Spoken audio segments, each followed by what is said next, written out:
పాపం పెరుగుతుంది, క్షయం అంటే పెరుగుతుంది పాపం.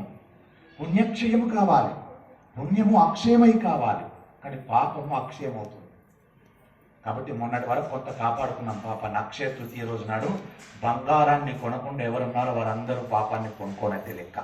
ఒక ఇంత కింద తక్కువ చేసుకున్నారు, పుణ్యాన్ని అక్షయం చేసుకున్నారు. అక్షయ తృతీయ రోజు నాడు కొందరు నిస్వార్థంగా చేసిన వాళ్ళు మాత్రమే, ఏదో డాంబరికాలకు, ఏదో గొప్పతనానికి, నా పేరు కనబడాలి, నేను కనబడాలి అని చేసిన వారికి పుణ్యం రాదు. అది నేను చెప్పడం కాదు, ఒక రోజు నాడు వాళ్ళకి తెలుస్తుంది.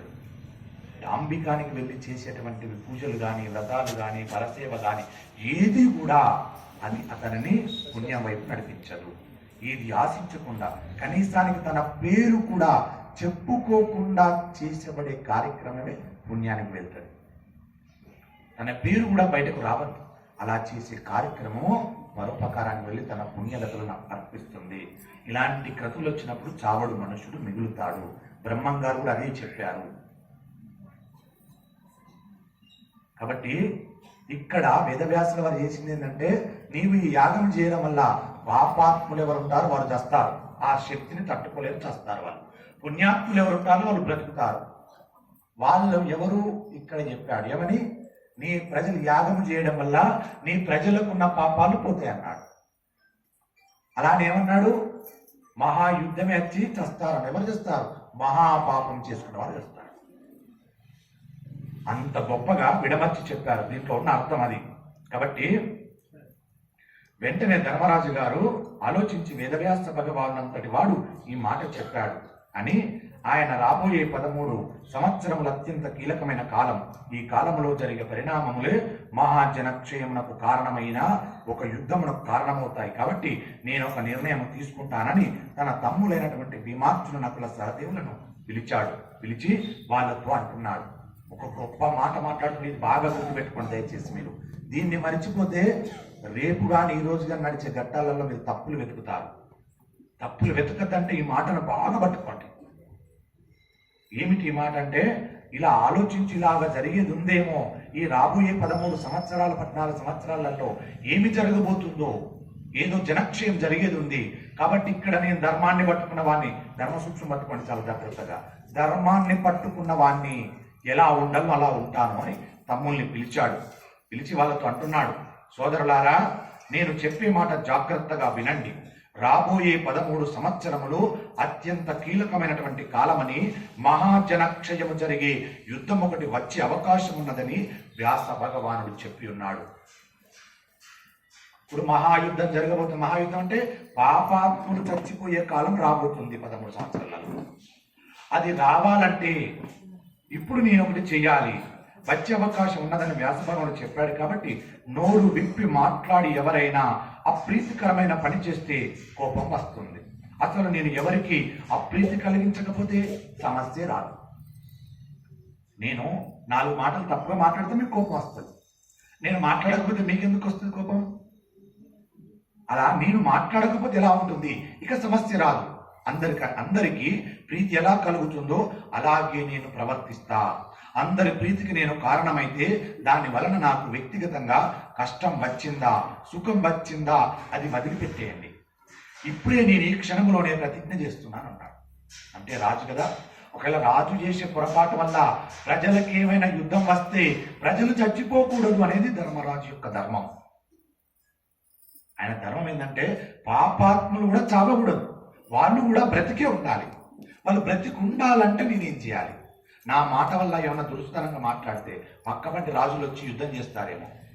నేనేమైనా అనకూడని మాటలు అంటే దానికి పక్క రాజులు నొచ్చుకొని వచ్చి యుద్ధం చేసి ప్రజలు దంపెడతారేమో. అందుకని ఇప్పుడు నేను ఒక ప్రతిజ్ఞ చేసుకుంటున్నాను. అందుకని నేను ఇలా ప్రవర్తిస్తా. దానివల్ల నాకు ఎంత కష్టమైనా పర్లేదు, పడతా నేను, కానీ ఇలా ఉంటాను అన్నాడు. ఇప్పుడే నేను ఈ క్షణంలోనే పెద్ద ప్రతిజ్ఞ కూడా చేస్తున్నాను. ఈ క్షణము నుంచి 13 సంవత్సరముల కాలం పూర్తయిపోయే వరకు నేను ఇతర రాజులతో కానీ మీతో కానీ ఎన్నడూ కూడా బాధ కలిగే మాట నేను మాట్లాడను, ఎదురు మాట్లాడను. ఇతరులకు ఏది అప్రీతి కారణం అవుతుందో, ఇతరులకు ఇబ్బంది కారణం అవుతుందో, ఇతరులను బాధ పెడుతుందో అటువంటి పనులు నేను చేయను. ఇతరులు ఏది చెప్పినా దానికి తల వంచి చేస్తాను తప్ప ఎదురు చెప్పనన్నారు. ఈ మాట మీరు బాగా గుర్తుపెట్టుకోవాలి దయచేసి. ఈ మాటను వదలకండి దయచేసి. ఇందులో పెద్ద ధర్మ సూక్ష్మం ఉంది. రాబోయే కాలంలో మనకు అర్థమవుతుంటుంది. ఈ మాట చాలా పెద్దది. ఎంతటి ఇబ్బందికరమైన పరిస్థితి వచ్చినా నేను బాధ పెట్టే పనులు చేయను. ధార్తరాష్ట్రుల వంటి జ్ఞాతులైన వారు నాకు ఉన్నారు. దుర్యోధనాదుల వంటి జ్ఞాతులు ఉన్నారు. ఎప్పుడైనా నా నుండి ఏదైనా సహాయం అపేక్షించినా, నన్ను వారు దేనికైనా ఆహ్వానించినా నేను తిరస్కరించను. ఎందుకంటున్నాడు ఈ మాట? రాజసూయ యాగం అయిపోయిన తర్వాత వేద వ్యాస భగవానుడు వచ్చి మాట్లాడాడు. దానికంటే ముందు నారద మహర్షి వచ్చి చెప్పాడు. ఇలా జరగబోతుంది అని నారద మహర్షి చెప్పాడు. వేదవ్యాస భగవానుడు వచ్చి కూడా చెప్పాడు. ఆ మాట ఇప్పుడు ఆయనకు అర్థమవుతుంది. వాళ్ళు ఎందుకన్నారు ఆ మాట? మహాత్ములు అంటే ఏదో ప్రజలకు కీడు కలగబోతుంది. ఆ కీడు నా వల్ల కలగకూడదు. నా వల్ల ఎందుకు కలగాలి? నేను రాజును. రాజు ఏదైనా తప్పు చేస్తే రాజును చంపరు, ముందుగా ప్రజలు చంపేస్తారు. ముందుగా ప్రజలు చంపేస్తే రాజు లొంగుతాడని ప్రజలు చంపేస్తారు. అందుకే నా వల్ల ఏది జరగకూడదు. ఇప్పుడు ఉదాహరణ చెప్పాల్సి వస్తే, ధృతరాష్ట్రుడు రమ్మన్నాడు. నేనేమంటాను? పోను అంటాను. నేను రానయ్యా అంటాను. దుర్యోధనకి ఏం కలుగుతుంది? ఇంకా ఆవేశం కలుగుతుంది. ఆవేశం కలిగితే ఏం చేస్తాడు? ఇంకా జనక్షయం చేయవచ్చు, యుద్ధానికి రావచ్చు. యుద్ధానికి వస్తే నా ప్రజలు చచ్చిపోతారు. అంటే నా ప్రజలు చావకూడదంటే నేను వారు చెప్పిన మాట కాదనకూడదు. అందుకే నేను ప్రతిజ్ఞ చేసుకుంటున్నాను. ధార్తరాష్ట్రులు చెప్పినా, నా యొక్క దుర్యోధనాదులు చెప్పినా నేను అడుగు వేయను. వాళ్ళు చెప్పిన మాటకు లొంగే ఉంటాను. ఎదురు ప్రశ్నించను అన్నాడు. ఈ మాటను బాగా పట్టుకోండి దయచేసి, వదలమాకండి. అద్భుతమైనటువంటి మాట ఇది. బాగా అన్వయించుకోవాల్సినటువంటి మాట ఇది. నేను ప్రతిజ్ఞ చేస్తున్నాను, తిరస్కరించను. ఎవ్వరు ఆహ్వానాన్ని కూడా నేను తిరస్కరించను. కాబట్టి ఇప్పుడు నేను ఎందుకు తిరస్కరించను అంటే, ఆ యుద్ధమునకు దుర్యోధనాదుడు ప్రధాన కారణమవుతాడు అని చెప్తున్నాడు. నేను కూడా కారణమవుతానంటున్నారు. నాకు దుర్యోధనుడికి మధ్య భేదాభిప్రాయాలు వస్తాయని స్పష్టంగా తెలుస్తుంది. కాబట్టి జ్ఞాతులైన వారు నన్ను ఆహ్వానిస్తే వెడతాను. వాళ్ళ మనసుకి బాధ కలిగేటట్టుగా నేను ఏ పని చెయ్యను. నేను ఇదే ప్రతిజ్ఞ చేస్తున్నానన్నాడు ధర్మరాజు గారు. ఇది బాగా పట్టుకోండి దయచేసి. ఎంత పెద్ద ధర్మ సూక్ష్మాలకు ఈ మాట పెద్ద అర్థాన్ని ఇస్తుంది, పెద్ద జవాబిచ్చేస్తుంది, సమాధానం ఇచ్చేస్తుంది ఈ మాట.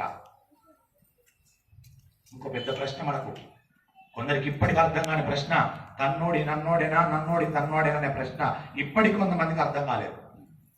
అది వచ్చినప్పుడు మీకు అర్థం కావాలంటే ఈ మాటను బాగా పట్టుకోండి, అన్వయించుకోవాలి. అప్పటికి ఈ మాటను అన్వయించుకుంటే మీకు అవలీలగా అర్థమైపోతుంది ఆ మాటకు అర్థం. అందులో చాలా ధర్మ సూక్ష్మాలు వస్తాయి. ఇలా ప్రతిజ్ఞ చేశాడు ధర్మరాజు గారు. ఇప్పుడు ప్రతిజ్ఞ చేశాడు, ఎవ్వరికి ఎదురు చెప్పను, వారు చెప్పినట్టుగా చేస్తానన్నాడు. కాబట్టి ఇప్పుడు ధృతరాష్ట్రుడు పిలవగానే వెళ్తున్నాడు. యుద్ధం తప్పించాలని ఆయన ప్రయత్నం ఏంటంటే, దుర్యోధనుడితో ఎక్కడ యుద్ధం వస్తే ఎవరికి నష్టం అండి? దుర్యోధనుడికి నష్టం, చచ్చేది వాడే. కానీ అకారణంగా ప్రజలు చేస్తారే, అది నా కారణంగా చావద్దు ప్రజలు. ఏ కారణం అవుతుంది? వాళ్ళు రమ్మంటే నేను పోలేదు. దాన్ని దృష్టిలో పెట్టుకొని యుద్ధానికి వస్తే నేను వాడు ఒక్కడే రాడు కదా యుద్ధానికి. నా ప్రజలు వస్తారు, ఆ ప్రజలు వస్తారు, అటు చేస్తారు, ఇటు చేస్తారు. అలా చావకూడదు, జనక్షేమం కాకూడదు, జనము చావబడకూడదు అనేది ధర్మరాజు యొక్క ధర్మం. ఆ ధర్మానికి మహాత్ముడు ఎంత పెద్ద ప్రతిజ్ఞ చేసుకున్నాడో చూడండి. అంటే దీని అర్థం, ఎదుటివారు నన్ను కొట్టినా, తిట్టినా, అవమానపరిచినా, వాళ్ళు ఏది చేసినా అనే తల ఊపుతాను తప్ప ఎదురించి ప్రశ్నించను అన్నాడు. అంటే మీరు దీనిలో ఇంకొక ధర్మ సూక్ష్మం పట్టుకోవచ్చు. అదేంటి స్వామి, అలాగా చంపుతుంటే కూడా చావుకోమని చెప్పి అనడం కూడా ధర్మమేనా? ఎవరు చంపుతాను వస్తున్నారు, నన్ను చంపని చెప్పి తలవంచమంటావా? అది ఎలా ధర్మం అయితే అంటారేమో మీరు. అంటే రాజు యొక్క ధర్మం ఎలా ఉంటుందంటే, నా ప్రజలు 1,00,000 మంది అనుకుందాం. 1,00,000 మంది బ్రతకటానికి నేను ఒక్కడిని చావడం ధర్మమే అంటుంది ధర్మం పట్టుకున్న ధర్మరాజు గారు. దాని అర్థం అది. నా 1,00,000 మంది ప్రజలు మిగిలిపోతారు, నేను ఒక్కడిని చస్తే పోయేది అనేటువంటి ఆలోచన చేసి ధర్మరాజు గారు ప్రతిజ్ఞ చేసుకున్నాడు. నేనొక్కడిని లొంగితే ఇక వాళ్ళు యుద్ధానికి ఎందుకు వస్తారు? దాంట్లో ఒక్క ఆంతర్యం, నేనే లొంగిపోతే వారు చెప్పినట్టుగా నేనుంటే ఇక యుద్ధం ఎందుకు వస్తుంది? కాబట్టి నా ప్రజలు నిలబడిపోతారు. అలా నేను చస్తాను చావను, కానీ అవమానాలు పాలవుతారు, నన్ను హేళన చేస్తారు, నన్ను ఇబ్బందుల పాలు చేస్తారు. కానీ అడుగులో పోతాను మాత్రం తెలియదు ధర్మరాజు గారికి. ఇంకా నేను ఇది ఆడి అడుగులోకి వెళ్ళిపోతాను మాత్రం తెలియదు, కష్టాలు పడతానని తెలుసు ధర్మరాజు గారికి. ఆ కష్టం పడైనా పడతాను కానీ ప్రజలను చంపను అనేది ఆయన ప్రయత్నం. కాబట్టి అది ఈశ్వరుని యొక్క నిర్ణయం.